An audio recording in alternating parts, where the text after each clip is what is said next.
Good morning students. मैं आज आप लोगों को बी का यूज़ पढ़ा रहे हैं, जो एक प्रकार की ऑक्सिलरी वर्ब होती है। हम मानते हैं कि जो बी क्रिया हमारी होती है उसके अंदर मुख्य रूप से 5 क्रियाएं आती हैं: इज़, एम, आर, वाज और वेर। ठीक है, हम आज आपको इन सभी 5 क्रियाओं का प्रयोग पढ़ाएंगे। देखते हैं क्या होता है। जो अंग्रेजी भाषा में हमारे टेंस कितने होते हैं, जो हमारे काल होते हैं वो 3 प्रकार के होते हैं। प्रेजेंट टेंस जिसे हम वर्तमान काल बोलते हैं, पास्ट टेंस जिसे हम भूतकाल बोलते हैं, फ्यूचर टेंस जिसे हम भविष्यकाल बोलते हैं। ये तीनों काल हमारे ऐसे होते हैं जो हमारे हर तरह के समय को आपस में विभाजित करते रहते हैं।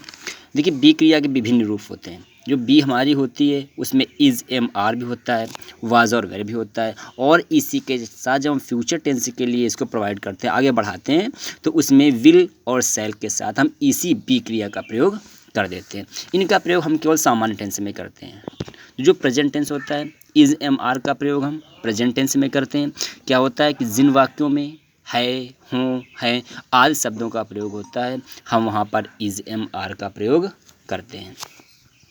अब देखते हैं वाज और वेर कहाँ पे करते हैं। जब वाक्य हमारा पास्ट टेंस पे होता है, भूतकाल में होता है, तो हम वहाँ पर वाज या वेर का प्रयोग करते हैं। जिन वाक्यों में था, थी, थे आदि शब्दों का प्रयोग होता है, उन वाक्यों में हम क्रिया के स्थान पर वाज या वेर का प्रयोग करते हैं। अब हम फ्यूचर टेंस पे आते हैं। जो फ्यूचर टेंस में इनका प्रयोग किया जाता है, विल भी है या शैल भी है। जिन वाक्यों में गा, गी, गे आदि शब्दों का प्रयोग हुआ हो, वहाँ पर हम विल बी या शैल बी का प्रयोग करते हैं।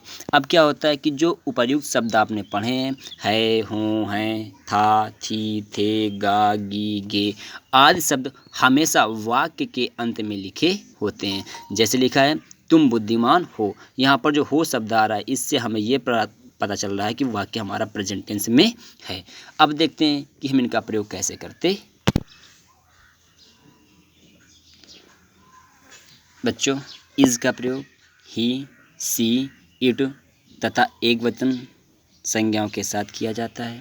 जैसे वह बुद्धिमान है, ही इज़ वाइज। आगे क्या लिखा है कि एम का प्रयोग आई के साथ हूँ के लिए किया जाता है। जहाँ पर जिस वाक्य के अंत में हूँ शब्द लिखा होता है उसमें हम आई का प्रयोग करते हैं, और आई जब है तो उसके साथ हम एम क्रिया का प्रयोग करते हैं। एम मीन्स क्या होता है? हूँ। जैसे मैं एक विद्यार्थी हूँ, I am a student.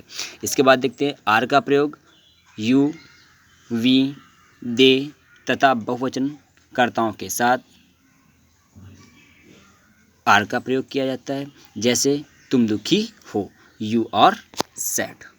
Okay बच्चों, हम आपको नीचे कुछ एक्सरसाइज दे रहे हैं। आप इन्हीं इज़, एम, आर, वाज का प्रयोग करके या वेयर का प्रयोग करके प्रेजेंट, पास्ट, फ्यूचर को पहचानेंगे, और पहचान करने के बाद उस एक्सरसाइज को कंप्लीट करेंगे।